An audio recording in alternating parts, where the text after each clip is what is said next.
Saya Siti Kutsiah. Di sini saya dari kelompok 6 akan mempresentasikan hasil kerja kelompok kami yang berjudul tentang sejarah perkembangan studi Islam di Barat dan pengaruhnya terhadap studi Islam.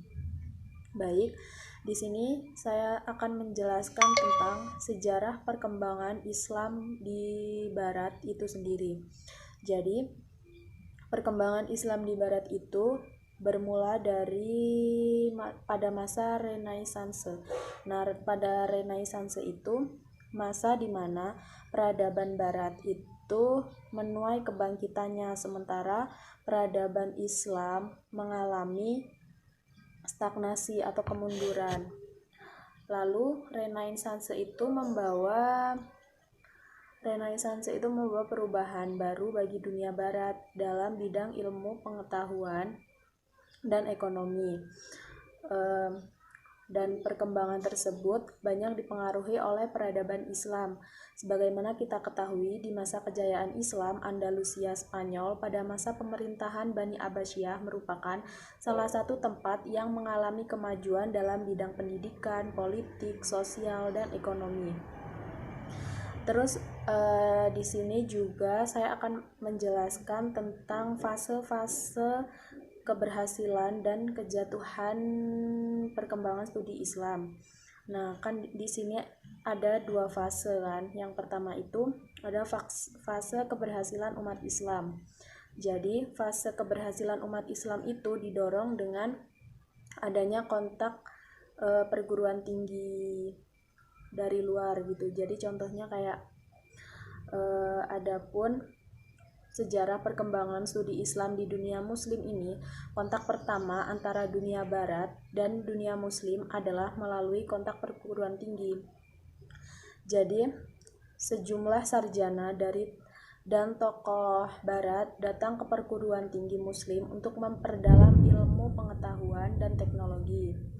Terus, di dunia muslim timur, perguruan tinggi ini berlokasi di Baghdad dan di Kairo, sementara di bagian barat Cordova, bentuk lain dari kontak muslim dengan dunia barat pada fase pertama adalah terjemahan naskah-naskah ke dalam bahasa Latin dari abad ke-13 Masehi. Terus adapun selain fase keberhasilannya, di sini juga ada fase Renaissance atau kejatuhan umat Islam. Ada dua faktor yang melatar belakangi kejatuhan umat Islam itu sendiri. Yang pertama yaitu adanya alasan politik. Jadi ada alasan politiknya itu adalah perjanjian kedua negara. Ada satu sebagai bekas penjajahan dan yang lainnya sebagai bekas koloni. Misalkan, Perancis memiliki perjanjian dengan bekas jajahannya bahwa penghuni bekas jajahannya bisa memasuki Perancis tanpa batasan. Muslim datang dari Afrika Barat dan Afrika Utara, terutama dari Aljazair ke Perancis. Alasan ekonomi adalah untuk memiliki tenaga kerja yang cukup yang dibutuhkan oleh negara-negara Eropa Barat. Untuk memenuhi permintaan itu, Belgia, Jerman, Belanda merekrut pekerjaan dari Turki, Maroko, dan karya-karya ilmuwan muslim ke dalam bahasa Latin. Jadi sekian presentasi dari saya. Selanjutnya akan diteruskan oleh saudara Citra. Makasih. Wassalamualaikum warahmatullahi wabarakatuh. Assalamualaikum warahmatullahi wabarakatuh. Nama saya Citra Ramadanti. Di sini saya akan melanjutkan presentasi yang kedua, yaitu materi tentang perkembangan studi Islam di Barat. Peradaban Barat mengalami perkembangan yang cukup sangat pesat dari ilmu pengetahuan hingga teknologi sampai sekarang ini. Sebenarnya, perkembangan tersebut dapat dipengaruhi ilmu pengetahuan Islam. Sudah diketahui bahwa Andalusia atau Spanyol pada masa pemerintahan Bani Abbasiyah merupakan tempat yang paling penting bagi Eropa dalam peradaban Islam, seperti politik, sosial, perekonomian, dan peradaban antar negara. Pendekatan kajian teologis yang berasal dari kebiasaan dalam kajian Kristen di Eropa menyajikan pemahaman normatif tentang agama-agama. Karena itu, beberapa kajian diukur dari keserasian dan berbagai manfaat bagi keimanan. Tetapi, dengan terjadinya perbedaan agama dalam masyarakat Eropa atau Barat pada umumnya, kajian teologis yang normatif ini condong ditinggalkan para pengkaji agama. Studi Islam di Eropa dan Amerika Serikat adalah bagian integral dari arus pengetahuan yang lebih meluas di Barat. Bahkan, pada masa pertama menjadi bagian yang tidak dapat lepas dari arus politik di Barat, yang kemudian menimbulkan aliran atau paham yang bersifat ketimur-timuran atau yang disebut dengan orientalisme. Sebagian dari arus berpendidikan itu, setiap perbincangan dan kajian tentang Islam di Barat jelas banyak mempengaruhi dalam perkembangan studi Islam di negara Barat. Memandang agama transenden yang dipercayai sebagaimana kaum muslimin memandangnya, tetapi merupakan ciri yang tidak mungkin akan dihapus. Oleh karena Islam dilihat sebagai objek studi ilmiah, maka Islam diperlakukan sama sebagaimana objek lainnya di studi ilmiah. Ia dapat dikritik secara terbuka.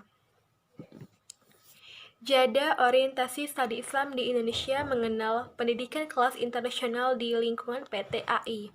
Setelah umat Islam menghilangkan sikap kritis dan rasionalitas, tidak mempelajarinya termasuk dalam pendidikan, dengan melihat berbagai macam kemunduran orang Islam sebagaimana nampak pada masa sebelumnya.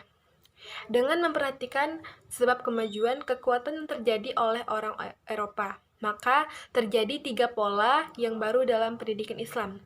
Ketiga pola tersebut yaitu: pertama, pola pembaharuan pendidikan Islam yang berorientasi pada pola pendidikan modern di negara Eropa. Kedua, yang bertujuan dalam pemurnian kembali ajaran Islam. Dan ketiga, berorientasi kekayaan serta sumber budaya bangsa. Umat Islam akan mudah menggapai penguasaan tersebut apabila ditempuh melalui proses pendidikan.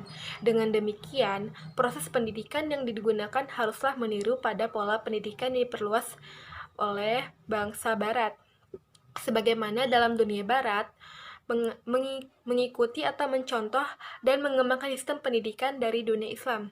Pendidikan ditunjukkan kepada manusia dikarenakan dapat memperkembang ilmu pengetahuan yang bermanfaat serta keluar dari masa kebodohan, memberikan kedamaian dan memberikan kemakmuran. Semakin berkembangnya ilmu pengetahuan pada periode pertengahan karena adanya sadar dan kekuatan. Pendidikan Islam disebut aktual yang juga menempuh studi Islam di Barat. Beberapa di antaranya adalah Nur Khalis Majid, Asy-Syafi'i Ma'ari, Ajurmadi Ajra, M. Muhammad Atto Mujhar, Muhammad Din Syamsuddin, Syafiq Mughni, Ahmad Jainuri, Toha Hamim, dan Ahmid Hanji. Para alumni Barat ini memiliki pengaruh dan kontribusi besar dalam studi Islam di Indonesia. Sekian presentasi dari saya. Kemudian dilanjutkan oleh Saudari Dea. Assalamualaikum warahmatullahi wabarakatuh. Di sini saya akan menjelaskan tentang keberagaman perkembangan studi Islam di bagian Barat. Dampak positif dan negatif perkembangan studi Islam di bagian Barat. Baiklah, di sini saya akan menjelaskan tentang yang pertama. 1. Chicago Universitas. Studi Islam menekankan pada pemikiran Islam, yakni bahasa Arab, non-bahasa Arab, serta naskah klasik. Yang kedua, Amerika merupakan studi Islam, menekankan pada sejarah Islam, bahwa selain Arab, sastra dan ilmu sosial. Yang ketiga, UNCLA, University of California, Los Angeles.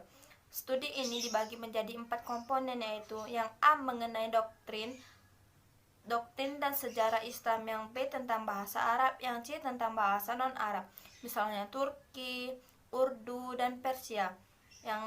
Yang D tentang ilmu sosial, sejarah, bahasa Arab, bahasa Islam, sosial, dan lainnya. Yang keempat itu London, Inggris. London, Inggris merupakan studi Islam digabungkan dalam School of Oriental and Africa Study, yakni fakultas mengenai studi Ketimuran dan Afrika. Yang kelima, Kanada. Kanada merupakan studi Islam bertujuan untuk menekuni kebudayaan dan peradaban Islam, memahami dan mempelajari ajaran bahasa Muslim di seluruh dunia. Yang keenam, Belanda. Studi Islam menekankan pada kajian Islam di Indonesia dan daerah-daerah tertentu, namun kurang menekankan pada sejarah Islam itu sendiri. Sebagian besar penduduk kerajaan Nusantara telah memeluk agama Islam. Hal ini yang menjadi alasan pemerintah Belanda mempelajari Islam secara ilmiah untuk menguasai Indonesia dengan cara mengetahui sisi kelemahan Indonesia sendiri. Studi Islam di Belanda dilakukan di berbagai universitas tertentu dengan mempelajari dalam kerangka berbagai disiplin ilmu. Studi Islam di Belanda menarik dosen IAIN untuk melakukan penelitian, yakni dari aspek sejarah, pemikiran, organisasi, pengalaman, agama, dan pergerakan Islam. Yang D. Dampak positif negatif perkembangan studi Islam di bagian Barat. 1. Dampak positifnya yaitu kehadiran Islam di Eropa Spanyol membawa perubahan dalam berbagai segi kehidupan masyarakat, terutama dalam aspek peradaban dan ilmu pengetahuan dan teknologi. Dalam mempelajari ilmu pengetahuan ini yang dibawa oleh Islam. Alhasil, maka banyaklah orang Barat menguasai ilmu pengetahuan dari Islam, seperti ilmu kimia, ilmu hitung, dan ilmu tambang. Sedangkan di bidang teknologi adalah orang Barat bisa membuat berbagai macam alat industri yang dihasilkan oleh observasi atau penelitian. Sekitar abad 16 Masehi telah ditemukan sebuah alat perajut kaos kaki. Kemudian tahun 1733 Masehi, John Kay telah berhasil membuat alat tenun baru yang dapat bekerja lebih.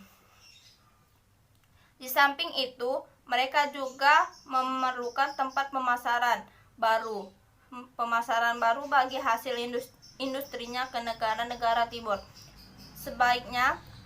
Sebagai akibatnya, banyak negara-negara barat datang ke dunia timur dan terjadilah ekspansi besar-besaran dalam bidang sosial, politik, ekonomi, dan sebagainya. Dalam waktu itu, terjadi suatu masa kolonial dan imperial, yaitu masa di mana bangsa-bangsa barat melakukan penjajahan terhadap dunia timur, khususnya dunia muslim. Suasana seperti itu menyebabkan dunia timur mengalami kemunduran dan barat mencapai kemajuan pesat dari hasil kolonialisme dan imperialisme atas dunia timur. Yang B. Orang-orang barat mengakui ilmu yang berkembang di dunia barat berasal dari peradaban lain, bukan dari peradaban Islam. Ada seseorang sarjana yang bernama Max Diamond menegakkan bahwa orang-orang barat itu yang menderita Nazisme, yaitu mereka mengagumi dirinya mereka sendiri dan kurang memilikinya kesediaan untuk mengakui utang budinya kepada bangsa-bangsa lain. Mereka hanya mengatakan bahwa mereka dapat itu adalah warisan dari Yunani dan Romawi.